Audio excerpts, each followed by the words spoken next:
வடகிழக்கு பருவமழை தீவிரமடைந்திருக்கும் நிலையில் காவிரி டெல்டா மாவட்டங்களுக்கு சென்ற அதிமுக பொதுச் செயலாளர் எடப்பாடி பழனிசாமி கனமழையால் பாதிக்கப்பட்ட விவசாயிகளை நேரில் சந்தித்து குறைகளை கேட்டறிந்தார்.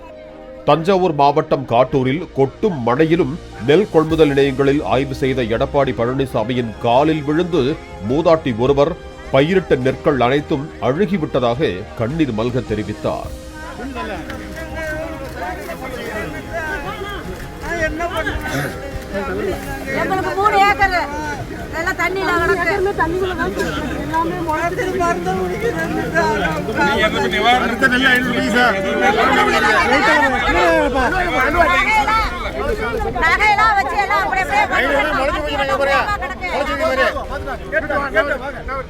தாலிச் சங்கிலியை அடகு வைத்து விளைவித்த நெற்கள் எல்லாம் மழை நீரில் சீரழிந்து கிடக்கிறது என பெண் விவசாயி ஒருவர் எடப்பாடி பழனிசாமியிடம் கூறினார்.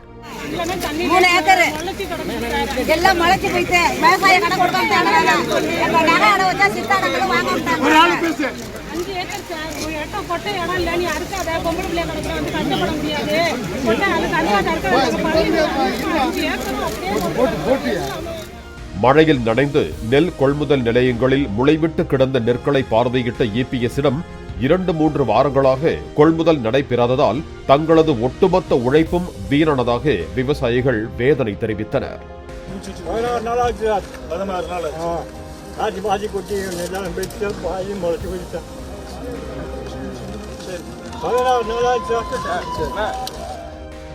இதனைத் தொடர்ந்து திருவாரூர் மாவட்டம் மன்னார்குடி அருகே மழைநீர் தேங்கி சேதமடைந்த விளைநிலங்களை பார்வையிட்ட எடப்பாடி பழனிசாமியிடம் பயிர் காப்பீட்டு தொகையை செலுத்தியும் தற்போது வரை இன்சூரன்ஸ் பணம் கிடைக்கவில்லை என விவசாயிகள் கூறினர்.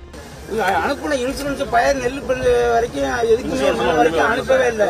எள்ளுக்கு அனுப்பியிருக்காங்க, அல்ல பயிருக்கு அனுப்பியிருக்காங்க, வரவே இல்லை. ஆனா 10 லட்சம் சொல்றாங்களே தவிர எங்களுக்கு விவசாயிகளுக்கு எந்த இழப்பீடுமே கிடைக்கவில்லை.